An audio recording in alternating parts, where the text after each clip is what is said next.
Al Jazeera Podcasts.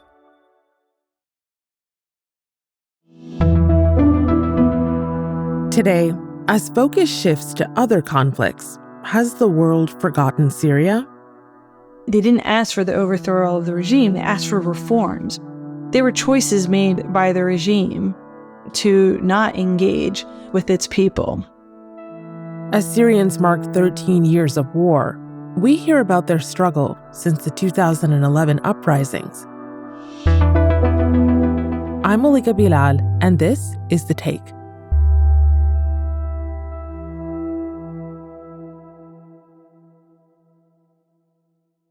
Today I'm speaking with Aliyah Malik. She's the author of 2 books. The latest one is The Home That Was Our Country, a memoir of Syria. I am a journalist, but I also direct international reporting at the CUNY Graduate School of Journalism, and I am speaking to you from my apartment in Brooklyn, New York. 13 years ago this week, Syrians in the city of Daraa began protesting for more rights under the government of President Bashar al-Assad. In the capital, protesters chanted against President Bashar Assad, including slogans like, "May God curse your soul," and "Bye-bye Bashar." Protesters demanded the end of the regime, ripping down a statue of the president's father, bracing to see the reaction of heavily armed government security forces. Those demonstrations, which were peaceful, eventually led to the civil war that is still unresolved, in which hundreds of thousands of people have been killed and more than 12 million Syrians have been displaced. Assad, who people were trying to overthrow, is still there. This is a huge topic and 13 years worth of things to talk about, but it's also one that you experience firsthand as a journalist and as a Syrian American. So can you take me back 13 years ago? Where were you? 13 years ago, I would say I was still euphoric over what had happened in Egypt and Tunisia. The Arab Spring blossomed across North Africa and the Middle East as old regimes were swept up by winds of change, fanned to a large extent by activists using social media like Twitter and Facebook. And I was packing my bags. All eyes were on Syria. I had a lot of doubts that Syria would unfold as neatly and as non-violently as Egypt had. Our family has had experiences with the regime, and the Syrian regime had been in power a long time, and its methodology was not unknown to many Syrians. And I went ahead and moved to Damascus because I actually just had a great cover story. My parents had taken back the home that was meant to be my mother's and that had been denied us because of, the intricacies of Syrian property law. And as someone who had been a human rights lawyer and then a journalist, these are occupations that are quite hazardous to your health in Syria. So I had only been a visitor multiple times in Syria, but never had a chance to live there. And I thought Syria was on the precipice of something. I was hopeful and optimistic, and maybe that was naive. I just wanted to be in Damascus in that moment. So when it was clear that these weren't just peaceful protests that were going to be allowed to continue throughout the country, they were going to be met with violence. Syrian forces shelled a town in the country's restive north and opened fire on scattered protests nationwide. What was that like for you? What were you thinking then? I think like many Syrians, and it depends which, violence is hardly monolithic. And there were so many stages of escalation in the violence. With Syria, it was sort of a bottomless pit. You kind of kept thinking nothing could be as bad as what had just happened. But it did seem at the time that the future had an unstoppable momentum and that the future had finally arrived in the region, and that included Syria. And it didn't seem that the sorts of repressive behaviors that the regime had used to maintain power in, the preceding decades stood a chance against this sort of momentum of that future. You left Syria in 2013 and you began writing about the country's refugees, millions of refugees who were displaced and who had to flee. Hundreds of thousands of Syrians have settled in Europe, with some torturers managing to slip through the net. And as part of that reporting, I know that you've been writing about efforts in Europe to bring war crimes charges against members of the Syrian government. To meet the threshold of crimes against humanity, prosecutors have submitted evidence and testimony that details the industrial scale of torture employed inside Syrian government prisons. What do Syrians who've been displaced, who are now refugees, what do they say when you talk to them? Yes, since then, my focus has really been on sort of following the unraveling of Syria to all the places that it has gone and where I can report from. A regime-controlled area is a no-go for me. I think everything has its context. Initially, the war crimes charges, at least the people who were involved, and when I spoke to Syrians about it, they recognized it was a drop in the bucket and it was holding individuals, cogs in like a massive machine accountable for crimes that also went way above them and were much bigger than them. It marked the end of the first global trial over state-sponsored torture in Syria. On Thursday, former Syrian intelligence officer Anwar Raslan was sentenced to life in prison for crimes against humanity. And so the idea of is that justice? I think, people modify what they think justice is. And I think what comes out of those trials is that at least by meticulously going through the evidence and the testimony, it's pretty hard to refute the idea that the regime was responsible for these mass disappearances and for these mass murders and the use of torture as a means of execution. And, part of the problem with Syria and why there is an attrition of attention to it, or an inability, let's just say, even if it's a good faith inability to understand what's going on, is that the narrative has completely been obfuscated. And I think the trials, while of course not delivering any kind of true justice, there is a kind of, at least a narrative justice. You mentioned how going back to government-controlled parts of Syria is a no-go for you. How easy is it to talk to people who are there and for them to speak freely about what life is like right now? Yeah, no, that is still remarkably not difficult. I mean, people are obviously quite angry. Our only demand is the peaceful transfer of authority so we get rid of this ruling gang without any sedition or bloodshed. Please go away, Assad. The matter is over. I mean, the inflation is out of control. The lack of access to electricity, out of control. Meanwhile, the regime really, hasn't changed its same corrupt practices. So people are complaining, and you're seeing protests in places like Sweda and Darha again. The same chants heard from a pro-democracy movement more than 12 years ago, before the country descended into war. And you're also seeing similar responses. I think it was just last week the regime detained a 9-year-old for scribbling on a picture of Bashar al-Assad. Wow. And, because we have WhatsApp and Viper and people are still posting things on Facebook. So we are aware of what the situation is like inside Damascus. And it's bleak. This is what I mean when I say that I think Syria in many ways is the model for the future that we can expect, is that impunity is part and parcel of what happened in Syria.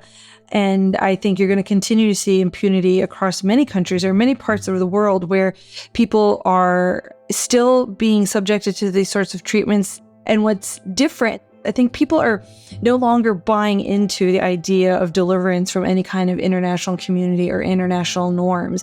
And you are seeing people really exercising an incredible amount of agency and taking their destiny into their own hands. And migration has become the last sort of card that a lot of folks can play. This is the largest mass migration in the history of Europe since World War II. This is the front lines of it. And the Syrians played it very effectively in 2015, freaked out all of Europe, almost brought the European Union to disintegrate. For them, it was the start of a new route to the heart of Europe. For the European Union, it was a challenge to its core principles. By the end of... They bought off Turkey to keep all the Syrians there, but all those folks crossing the southern border here in the United States, and I'm not talking about Syrians, I'm talking about globally. I think this model of impunity, asking people to pay the price for these sorts of regimes and them refusing that, and sort of pointing out the failures of the international community by these mass movements. I think that is the future of the world that we live in currently. What do Syrians in exile hope for as the war goes on? That's after the break.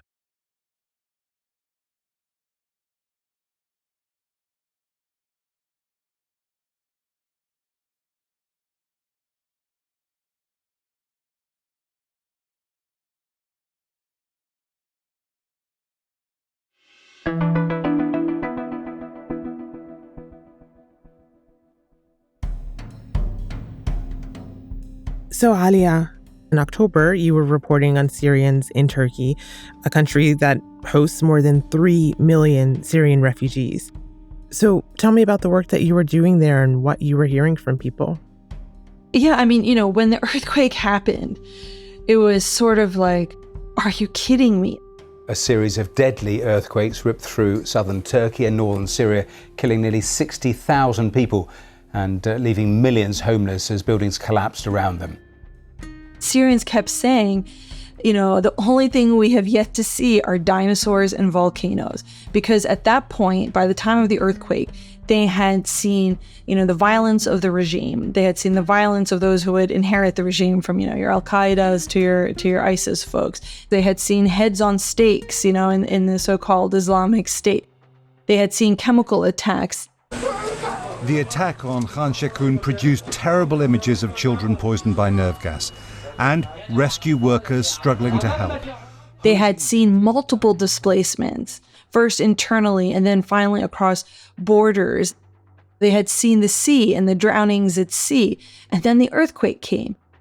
And so, I really wanted to understand where people saw their future, and also just how do you survive, multiple crisis after crisis. And why would the solutions that we usually offer refugees no longer be adequate, especially in a place like Turkey that's been lauded for having one of the better approaches to a refugee population?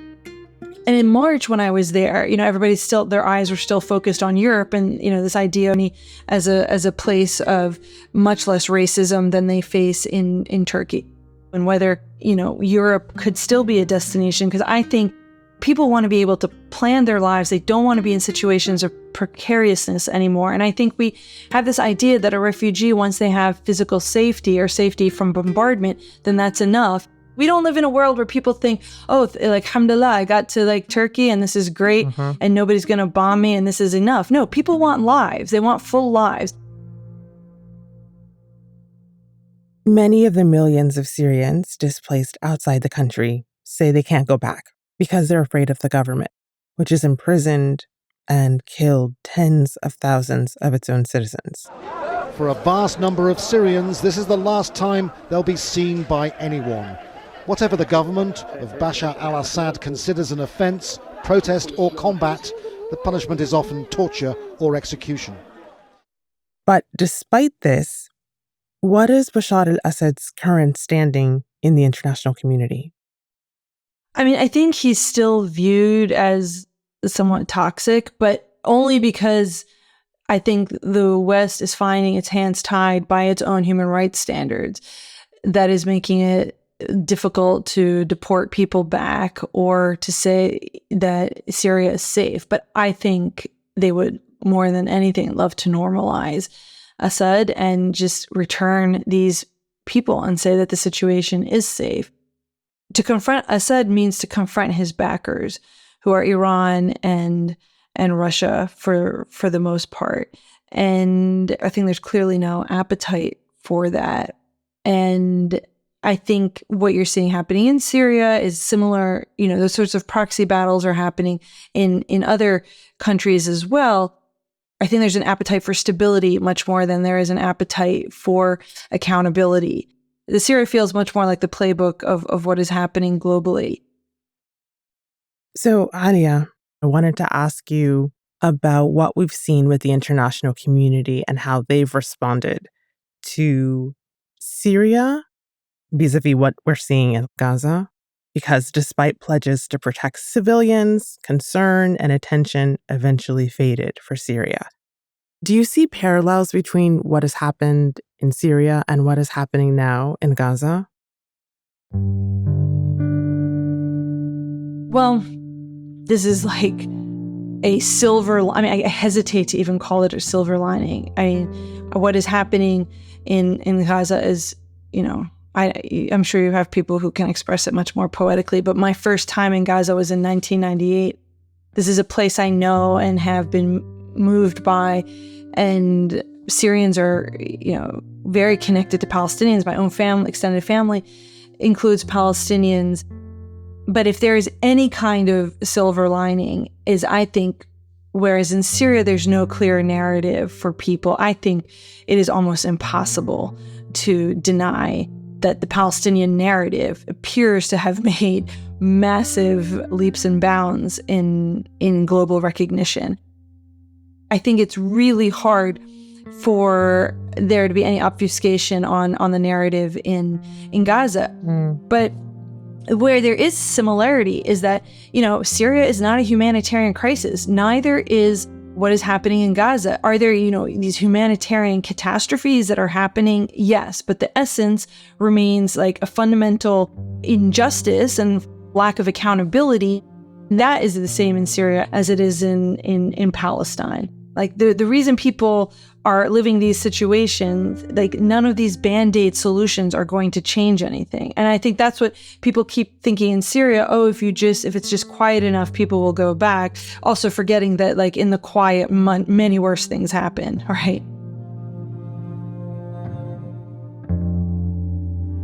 And that's The Take.